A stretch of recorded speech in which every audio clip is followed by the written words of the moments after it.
बच्चों नमस्कार। आज हम पोलर कोऑर्डिनेट्स के लिए कर्व टेस्ट करेंगे। मतलब ऐसे समीकरण जो कि पोलर कोऑर्डिनेट्स में हैं उनके लिए हम वक्रों का अनुरेखण करेंगे। Tracing of curves in polar coordinates. तो जैसे आपको मान लीजिए आर है function of F theta. Cartesian में आप लिखते थे कि y is function of x। यहाँ हम लिखेंगे r is function of theta. तो थीटा और r की वैल्यूज़ पर ट्रेसिंग आपकी डिपेंड करेगी। जैसे कि हम कार्टेशियन में सबसे पहले सिमेट्री निकालते थे, ऐसे हम सबसे पहले यहाँ सिमेट्री निकालेंगे। तो symmetry first symmetry about the initial line, जो प्रारंभिक रेखा है उसके सापेक्ष सिमेट्री निकालेंगे। जैसे मान लीजिए प्रारंभिक रेखा का लिखा है आपकी ओ पोल है और ओ एक्स प्रारंभिक रेखा है, तो ओ एक्स सापेक्ष सिमेट्री निकालेंगे, जिसे आप कार्टेशियन में एक्स एक्सिस कहते थे। ओके, तो एक्स एक्सिस पे क्या होता था कि y इक्वल 0। यहाँ क्या होगा कि कोई भी लाइन हम ड्रॉ करेंगे तो एंगल बनाएगी थीटा। यदि थीटा और माइनस थीटा लेने पर कोई चेंज ना हो तो हम कहेंगे कि वक्र प्रारंभिक रेखा के सापेक्ष सममित है। फिर से आप देख लीजिए कि यदि मान लीजिए हम एक लाइन लेते हैं which makes an angle theta with the axis of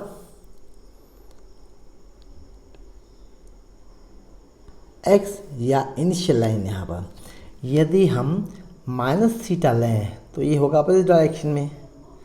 okay, तो ये मान लीजिए माइनस थीटा है, तो यदि थीटा को रिप्लेस कर दें माइनस थीटा से और फंक्शन आर में कोई चेंज ना आए, जैसे एफ माइनस थीटा इक्वल हो एफ थीटा, तो हम कहेंगे फंक्शन जो है आर जो है, जो भी आपका इक्वेशन है, जो भी कर्व है, वह प्रारंभिक रेखा के सापेक्ष सममित है। तो थीटा को हम माइनस थीटा से रिप्लेस करें, देखें कि देयर इज़ नो चेंज, यहाँ कोई चेंज नहीं है। एक तो ये हो गया।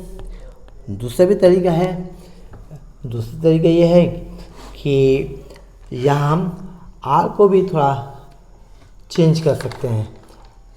कैसे कि यदि सिमेट्री निकालना है तो थीटा को रिप्लेस करें पाई माइनस थीटा से एंड आर को रिप्लेस करें माइनस आर से, तब भी आपका इक्वेशन में कोई चेंज ना आए, तब हम कहेंगे कि फंक्शन जो है, जो कर्व है, वह इनिशियल लाइन के सापेक्ष सममित है। और फॉर एग्जांपल आप एक कर्व इक्वेशन लें r इक्वल ए 1 प्लस कॉस थीटा। यहाँ देखिए पहली कंडीशन फुलफिल हो रही है ना, दूसरी में देखनी नहीं पड़ेगी। तो यदि हम थीटा को माइनस थीटा से रिप्लेस कर देंगे तो देखिए यही क्या है, a into 1 plus cos of minus theta.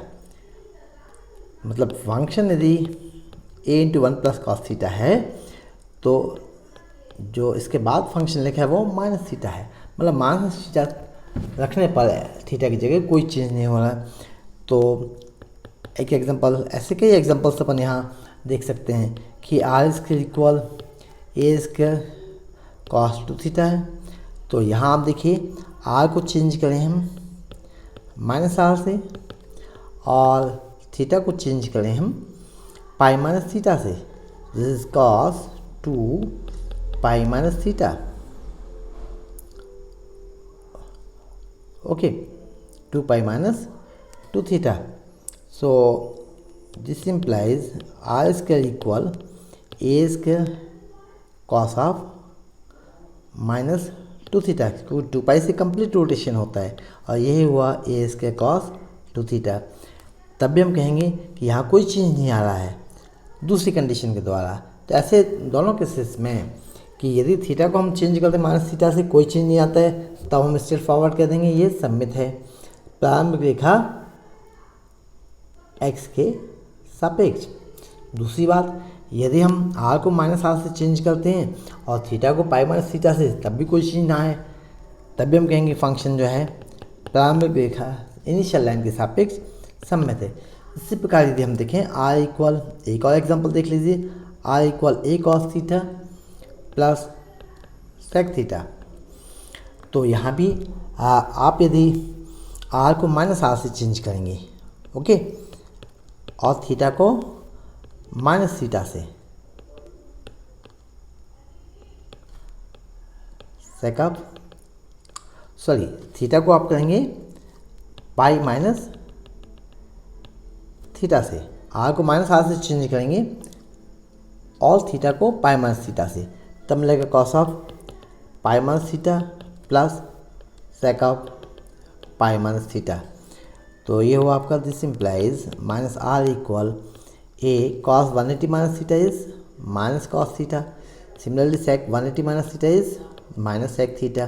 तो यहाँ से आप देखेंगे यहीं से आपको मिला r इक्वल, माइनस कॉमन है, कैंसिल कर दीजिए, a cos theta plus sec theta, मतलब जो आपका ओरिजिनल फंक्शन था लेट इट एफ थीटा, तो वापस आपको ओरिजिनल फंक्शन मिल गया।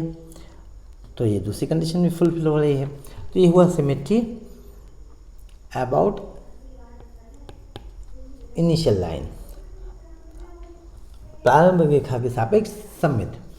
तो यहाँ हम देखें, जिससे हम इसको थोड़ा कंपेयर करें कार्टेशियन सिस्टम के साथ, तो x y और पोलर में यदि पॉइंट P है, इसके कोऑर्डिनेट हैं r थीटा, तो ये एंगल हुआ थीटा। तो आप देखेंगे कि यदि हम इन terms of polar system, in terms of theta, यदि y के हम देखें, इक्वेशन ऑफ y क्या होगा, this is theta equal pi by 2, क्योंकि यहाँ पर जो है एंगल बाई एक्सिस पर जाके ये हो जाता 90 डिग्री। तो लाइन, इक्वेशन ऑफ लाइन क्या हुआ, by axis this theta equal pi by 2। तो symmetry about the line theta equal pi by 2 or बी में से वाई एक्सिस। तो वाई एक्सिस आप एक सममिति देखने के लिए हम फर्स्ट थीटा को रिप्लेस करें पाई माइनस थीटा से, यहाँ पाई बाई 2 इसका डबल कर दीजिए, या सेकंड हम r को माइनस r से रिप्लेस करें and theta by minus theta, तो कोई चेंज ना आए। तो ऐसे केसेस में हम कहेंगे curve is symmetrical about the line theta equal pi by 2 or about y axis. Okay, आप थर्ड केस देखेंगे, symmetry about the line theta equal pi by 4। अब आप देखिए कि फिर से वापस हम कार्टेशियन ले चलते हैं आपके लिए कि कार्तिक निर्देशांकों में यदि एंगल पाई बाई 2 है, तो ऐसी कौन सी रेखा होती है which is equally incline to both the axis, ऐसी सरल रेखा जो दोनों अक्षों पर बराबर झुकी होती है, जो पाई बाई 2 एंगल बनाती है, सॉरी पाई बाई 4 एंगल बनाती है, और वो रेखा होती है वाई इक्वल एक्स।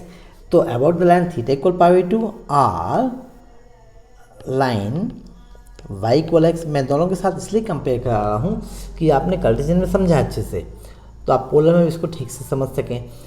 तो अब आप यहाँ देखिए, जैसे कि हमने फर्स्ट और सेकंड केस में देखा था, सिमिलरली इस केस में भी वैसे होगा कि थीटा केस 1 में when theta is replaced by π/2 minus theta, और वक्र के समीकरण में कोई चेंज ना आए तो हम कहेंगे कि वक्र जो है थीटा इक्वल π/4 लाइन या y इक्वल x लाइन के सापेक्ष सममित है। फॉर एग्जाम्पल, जैसे आपको एक एग्जाम्पल ले लें, r equal 3a sine theta into cos theta by cos q theta plus sine q theta. तो इस केस में देखेंगे आप कि sine 90 minus theta cos theta होगा और cos 90 minus theta sine theta होगा, और डिनोमिनेटर में हाल में भी कॉस क्यूब थीटा की जगह साइन क्यूब थीटा मिलेगा और साइन क्यूब थीटा की जगह कॉस क्यूब थीटा मिलेगा। इसका मतलब इसमें कोई चेंज नहीं है। ओके, जैसे आप देखेंगे कि if this is F theta और यहीं आप थीटा को रिप्लेस कर देंगे π/2 माइनस थीटा से, तो आपका फंक्शन आर चेंज नहीं होगा। तो हम कहेंगे ये सिमेट्री है about the line y equal x और about the line theta equal π/4।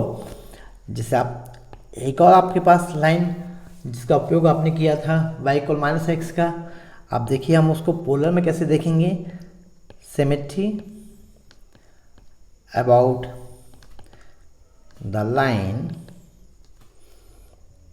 आप इसको हम पोलर को बाद में लिखेंगे, आप खुद निकालेंगे पोलर में क्या होगी ये, कि मान लीजिए ये एक्सिस ऑफ y है, this is our axis of x है, पोलर में OX हमारी इनिशियल लाइन है।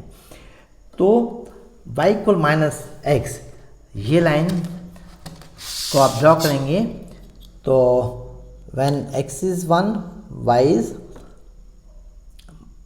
-1, ओके, और when x is 1 y is -1, तो मान लीजिए ये 1 है, यहाँ ये -1 है, ओके, ये -1 है, y एक्सिस पर ये +1 है, और एक पॉइंट आप 0 0 भी सेटिस्फाई करता है, तो लाइन ड्रॉ कर सकते हैं आप कि ये लाइन जो कि फर्स्ट क्वाड्रेंट और फर्स्ट और थर्ड में नहीं है, सेकंड और फोर्थ में है, तो यहाँ जो एंगल यहाँ तक बनेगा 90 और यहाँ बनेगा हाफ ऑफ π/2, दैट इज π/4। तो ये एंगल बनेगा आपका π/2 प्लस π/4, दैट इज 3π/4। तो जो इक्वेशन ऑफ लाइन है y इक्वल माइनस एक्स, उसके लिए थीटा इक्वल होगा 3π/4। तो symmetry about the line theta equal π/4, जिसके लिए फिर आप इसको देखिए कि if theta is replace by 3π/4 को हम डबल कर दें 3π/2 माइनस थीटा, और कर्व में कोई चेंज ना आए, है ना, मतलब f of theta equal f of 3π/2 minus theta. Function r है, आर इक्वल एफ थीटा, ये दोनों इक्वल हों तो हम कहेंगे कि curve is symmetrical about the line theta equal 3π/4 in terms of Cartesian काल्पनिक में y इक्वल माइनस एक्स। जैसे आप इसका एग्जांपल देखिए, जैसे कोई भी r equal a sine 2 theta, ये फंक्शन है एफ थीटा, तो एफ ऑफ 3π/2 माइनस थीटा ये कितना होगा, हम थीटा को रिप्लेस कर दें ऊपर साइन 2 थीटा यहाँ कि 2 × 3π/2 माइनस थीटा, तो ये मिलेगा आपको a साइन 3π माइनस थीटा और a sine 2π plus pi minus theta. 2π क्या होता है, एक कंप्लीट रोटेशन होता है। जैसे ये इनिशियल लाइन है, किसी लाइन को इसको हम रोटेट कर दें तो वापस इसी पोजीशन में आ जाएगी, किससे, 2 पाई एंगल से। तो ये होगा a sine pi minus theta sine 180 minus theta, that is sorry यहाँ आपका एंगल जो है 2 से मल्टीप्लाई करेंगे 2 थीटा होगा, यहाँ भी 2 theta, it is also 2 theta. तो a sine pi minus 2 theta is a sine 2 theta, यही आपका फंक्शन है एफ थीटा। तो यदि थीटा को हम 3 पाई बाई 2 माइनस थीटा से रिप्लेस करें और कोई चेंज ना आए, तो हम कहेंगे फंक्शन जो है जो आर से रिप्रेजेंट होता है और इस फंक्शन से जो कर्व मिलता है वो curve line theta equal 3 pi by 4 के सापेक्ष सममित होगा। Curve will be symmetric about the line theta equal 3 pi by 4। इसमें अभी हमने 4 प्रकार की सिमेट्री देखी है। एक सिमेट्री और देख लेते हैं कि सिमेट्री अबाउट द पोल, ध्रुव के सापेक्ष सममिति।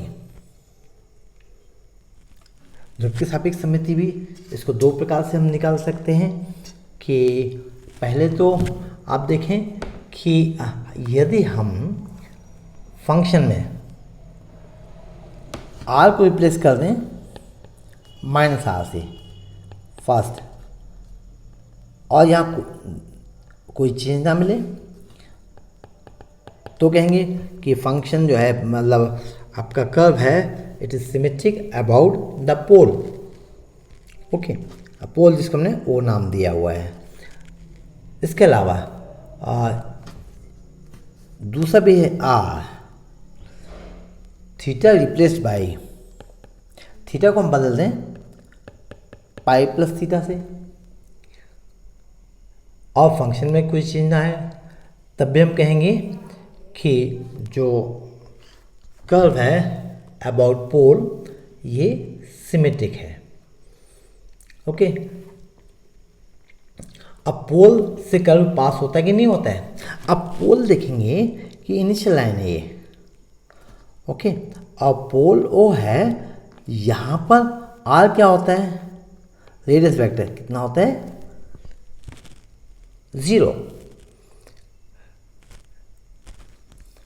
यदि थीटा के कुछ मान के लिए आर की वैल्यू 0 है, okay, if for some value of theta r is 0, तो हम कहेंगे कि कर्व जो है पोल से पास होता है। और नॉर्मली हम लेते हैं कि टेंजेंट, जिसे टेंजेंट एट ओरिजिन लेते थे, यहाँ हम लेंगे टेंजेंट एट पोल। फिर से देख लीजिए, if for some theta equal alpha r equal f alpha equal 0, तो हम कहेंगे कि कर्व जो है पोल से पास होता है। And usually tangent at pole is given by theta equal alpha. Okay, तो यदि पोल से कर्व पास होता है, जैसे कार्टेशियन सिस्टम में यदि मूल बिंदु से वक्र पास होता था तो वह मूल बिंदु पर हम टेंजेंट निकालते थे। यहाँ भी यदि पोल से पास होता है तो पोल पर हम टेंजेंट भी निकालेंगे। इसके अलावा आपने देखा कुछ स्पेशल वैल्यूज आप निकालते थे, लास्ट लेक्चर में भी आपने देखा। तो यहाँ भी हम स्पेशल वैल्यूज निकालेंगे कि for some value of theta r की वैल्यू क्या होगी। इसके अलावा हमें वहाँ हमने रीजन भी निकाला था, रीजन ऑफ कर्व कि वक्र का जो क्षेत्र होगा वो क्या होगा। यहाँ भी हम क्षेत्र निकालेंगे कि आर की किन मानों के लिए थीटा की एग्जिस्टेंस थीटा की किन वैल्यूज का एग्जिस्टेंस है। ओके, यदि एसिम्पटोट्स के लिए आप देख सकते हैं कि इन्फिनिट ब्रांचेस हैं तो उसके एसिम्पटोट्स भी आप निकाल सकते हैं। तो इतने निकालने के बाद हम इस पोजीशन में आ जाएंगे कि कर्व का हम अप्रॉक्सीमेट शेप निकाल सकते हैं। जैसे कि मान लीजिए कोई हम इसमें प्रॉब्लम लेते हैं कि मान लीजिए प्रॉब्लम में आपका है कि ट्रेस द कर्व वक्र का अनुरेखण कीजिए। वक्र कौन सा? r equal a 1 plus cos theta. तो यहाँ आप देखेंगे नंबर 1 सिमेट्री। सबसे पहले सिमेट्री देखना है, तो हम यहाँ देखते हैं कि थीटा को हम माइनस थीटा से चेंज करते हैं। r equal f theta equal a 1 plus cos theta, और कॉस थीटा को हम लिख सकते हैं कॉस ऑफ माइनस थीटा। तो ये फंक्शन आपका हुआ एफ ऑफ माइनस थीटा। तो एफ थीटा और माइनस थीटा चूँकि एक ही है, मतलब थीटा को माइनस थीटा से रिप्लेस करने पर भी इक्वेशन में कोई चेंज नहीं आ रहा है। Therefore number 1 curve represented by number 1 is symmetrical about the line about the initial line। ज़्यादा बेहतर होगा एक्सिस कहने के बजाय। तो आपने एक सिमेट्री देख ली। दूसरी बात और भी हम देखेंगे कि सिमेट्री के बाद ये कर्व का एग्जिस्टेंस कहाँ कहाँ होगा। जैसे आप देखेंगे कि यहाँ पर आप नंबर 2 देखिए कि आर मैक्सिमम वैल्यू ऑफ जो है कॉस थीटा ये है +1 and minimum value of cos theta is -1। आप सभी जानते हैं कोसाइन थीटा पीरियोडिक फंक्शन है, इसकी मैक्सिमम वैल्यू +1 और मिनिमम वैल्यू -1 होती है। तब यहाँ से आप देखें कि मैक्सिमम ऑफ आर क्या है 1 plus a into 1 plus cos theta. तो कॉस थीटा मैक्सिमम क्या है 1 है, इसलिए मैक्सिमम आर कितना होगा a इंटू 1 प्लस 1। इसी प्रकार मिनिमम वैल्यू ऑफ आर क्या होगी minimum of a plus cos theta.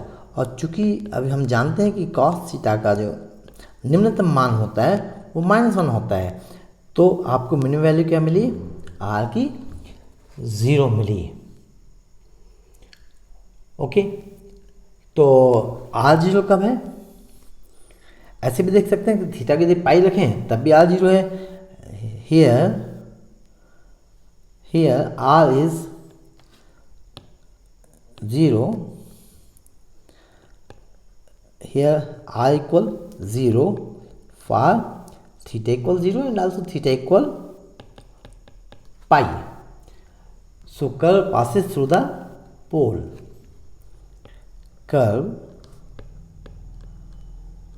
passes, curve जो है वक्र जो है वह ध्रुव से जाता है। चूंकि r इक्वल 0 मिला, पहले भी हमने चर्चा की थी r इक्वल 0 क्या होगा इनिशियल पॉइंट पर जब r का मान 0 हो। एक और हम देख सकते हैं कि यदि हमें कुछ टेंजेंट निकालना है। ओके, अब मैंने सिमेट्री निकाली, आपने मैक्सिमम वैल्यू निकाली आर की, मिनिमम वैल्यू निकाली आपने आर की, और ये इसको नंबर 3 दे दें कि पोल से ये पास होता है। अब पोल से पास होता है तो मूल बिंदु से यदि रेखा वक्र पास होता है तो हम पहले मूल बिंदु पर स्पर्श रेखा निकालते थे। यहाँ हम पोलर सिस्टम में टेंजेंट निकालने के लिए कुछ अलग तरीका होगा। जैसे differentiate the r equal a into 1 plus cos theta, मतलब जो फंक्शन है आपका विथ रिस्पेक्ट टू थीटा। देखिए आपको क्या मिलेगा कि dr by d theta equal a into 1 का डिफरेंशियल 0 कॉस थीटा का minus sine theta. Okay, B में right minus a sine theta. Tangent normal chapter में आपने देखा होगा कि इस यहाँ रिलेशन में मैंने बताया था tan phi equal r d theta by d r. So r की वैल्यू है आपकी a into 1 plus cos theta, और चूँकि d r by d theta minus a sine theta है तो यहाँ से d theta by d r equal इसका अपोजिट -1 ए साइन थीटा। तो नीचे रख दीजिए minus a sine theta, a cancel हुआ, 1 प्लस कॉस थीटा को लिख सकते हैं, 2 कॉस स्क्वायर थीटा बाई 2। ये सब आपको मैंने प्रूफ करना सिखाया था मैथमेटिक्स के फर्स्ट लेक्चर में जब बेसिक्स की हम बात कर रहे थे। तो this is -2 cos square theta by 2 और साइन 2 थीटा को लिख सकते हैं 2 sine theta by 2 cos theta by 2। Cos theta by 2 cancel कर दीजिए, 2 कैंसिल कीजिए, तो ये मिलेगा minus of cot, okay, minus of cot theta by 2। अब हम देखेंगे कि माइनस कॉट थीटा बाई की वैल्यू जब थीटा को 0 है क्या होगी। भाई आपके इनिशियल पॉइंट पर भी या प्रारंभिक रेखा देखें तो वहाँ भी थीटा एंगल 0 होता है। सो यहाँ आपको for theta equal 0, okay, we have phi equal 90 degree at theta equal 0। कैसे फिर से देख लीजिए, cot theta by 2 equal cot 0, okay, and cot 0 is 1/tan 0 और tan 0 is 0, so this is infinite। और जब हम देखते हैं कि if tan phi equal infinite, so infinite can be written as tan pi by 2, so therefore we have written here theta equal pi by 2। Clear हुआ आपके लिए? फिर से देख लीजिए, चूँकि थीटा इक्वल 0 के लिए कॉट थीटा बाई 2 इन्फानाइट है, इसलिए फाई एंगल होगा पाई बाई 2। तो हमें एक यहाँ एक हमें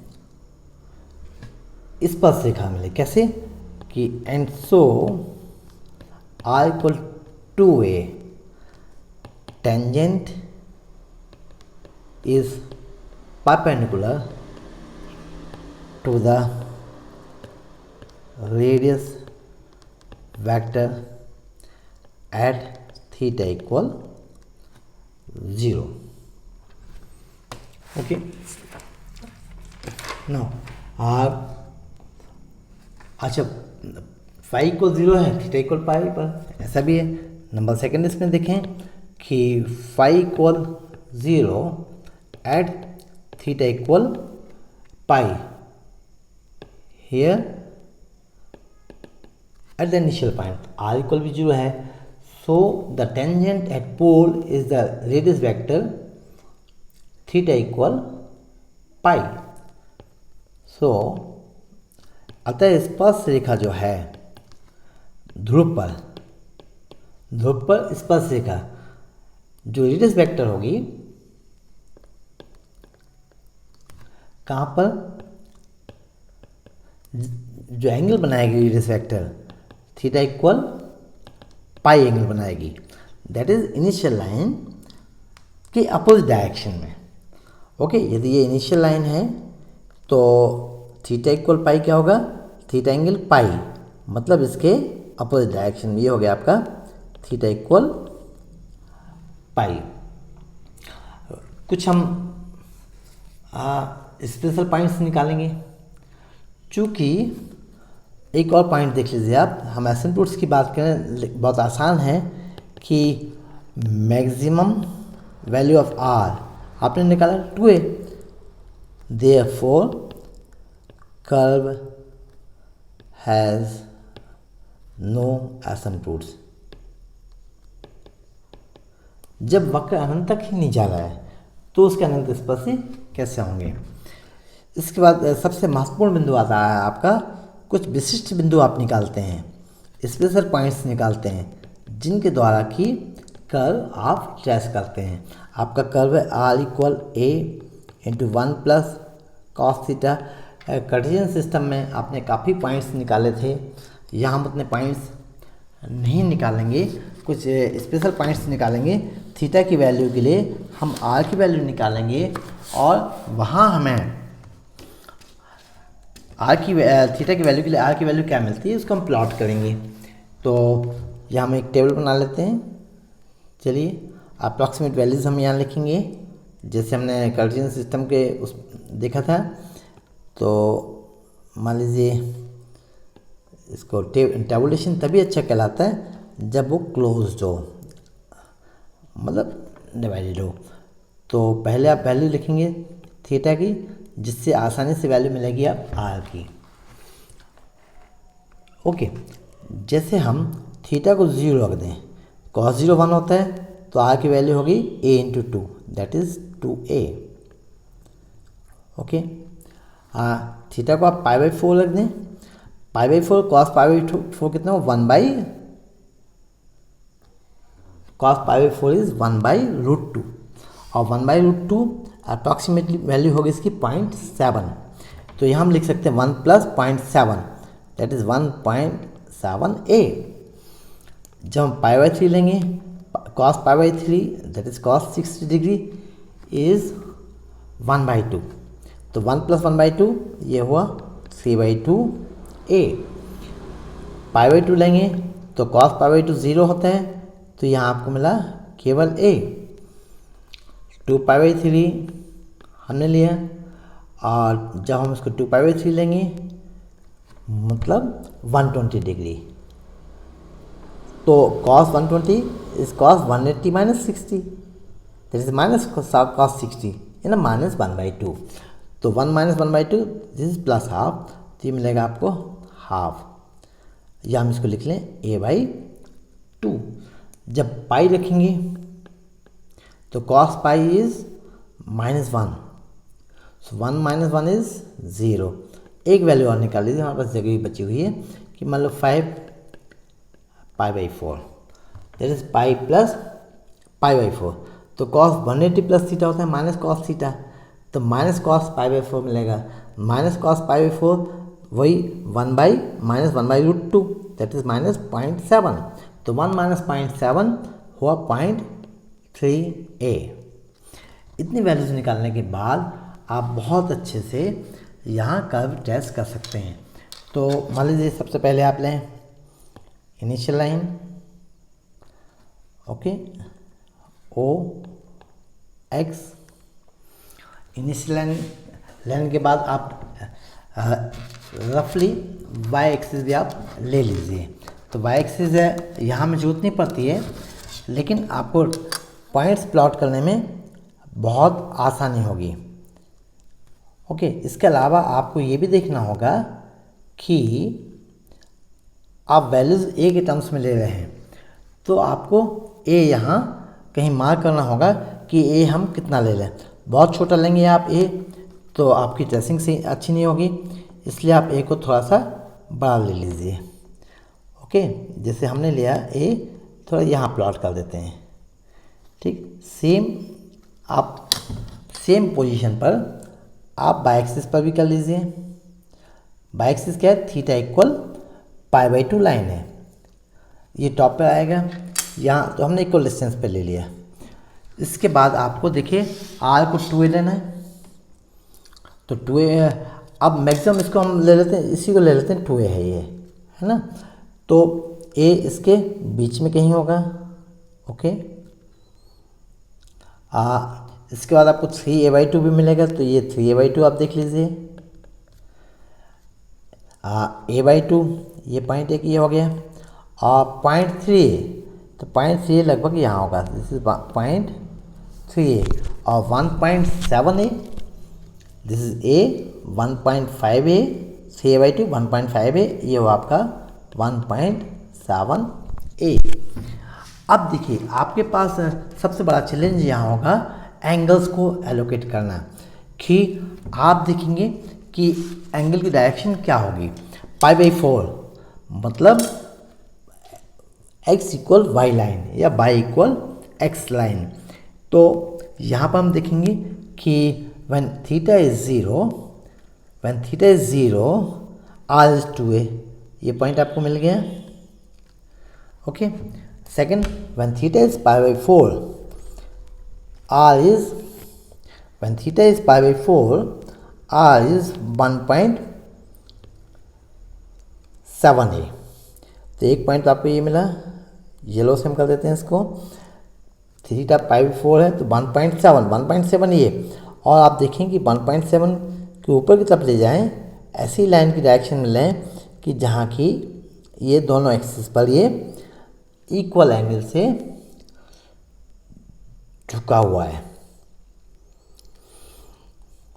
ओके, तो आर की लेंथ आपको 1.7 लेना है, तो आर की लेंथ यहाँ तक तो 1.7 से ज़्यादा हो जाएगी, तो हम इसको थोड़ा नीचे लाते हैं कि ये पॉइंट यहाँ करीब मिलेगा आपको 1.7, मतलब आप इसका डिस्टेंस देखेंगे, कहाँ से डिस्टेंस, ओ से, तो 1.7 हो गया ओ से डिस्टेंस। और चूँकि एंगल ये है 1/4, तो बल्कि इसको और ऊपर की तरफ हमें लेना चाहिए। इसको हम पॉइंट को अलग कर देते हैं। ओके, इसके बाद पाई बाई 3 मतलब 60 डिग्री पर 3.5, 60 डिग्री मतलब एंगल थोड़ा ऊपर की तरफ जाएगा, और ये 3.5 यहाँ। और आप देखेंगे कि पाई बाई 2 पर ए है, मतलब ए जो है वो यहाँ है। ओके, ए मान लीजिए आपका यहाँ है, और पाई पर 0 है, मतलब 0 यहाँ जाएगा। तो ये आपका जो कर्व होगा, ऐसा ये भी देख लें, 5 पाई बाई 2 0.3 है, 5 पाई बाई 4 मतलब पाई प्लस पाई बाई 4। तो ये आप इसको स्मूथ फ्री हैंड से आप ट्रेस करेंगे तो ये कर्व ऐसा जाएगा और यहाँ जाके बंद होगा। सॉरी, ये चूँकि हमारा जो टेक्नोलॉजी है, यदि हम इसको छोड़ते नहीं हैं तो ये अपने आप ये इसके डायग्राम में बदल देता है, तो यहाँ के हम छोड़ देते हैं। चूँकि कर्व सिमेट्रिकल है अबाउट द इनिशियल लाइन, तो जितना ये ऊपर की ओर है वैसे सेम शेप आपका नीचे की ओर बनेगा। आपने देखा था कि ये लाइन जो है थीटा इक्वल पाई, ये इसकी टेंजेंट है, और ये भी देखा था आपने आर इक्वल 2a पर थीटा इक्वल पाई बाई 2, ये भी एक टेंजेंट है। तो ये आपका ट्रेस हुआ। इनफैक्ट इसे हम कहते हैं इक्वेशन ऑफ कार्डियाइड। सॉरी, इसको रब कर देते हैं, इक्वेशन ऑफ कार्डियाइड।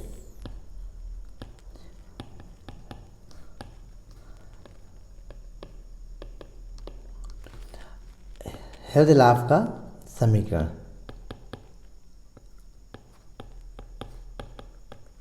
तो बच्चों, यहाँ के हमारा टेस्टिंग कंप्लीट होता है पोलर सिस्टम में, और हमारा यूनिट 2 भी यहाँ कंप्लीट होता है। थैंक यू वेरी मच बच्चों।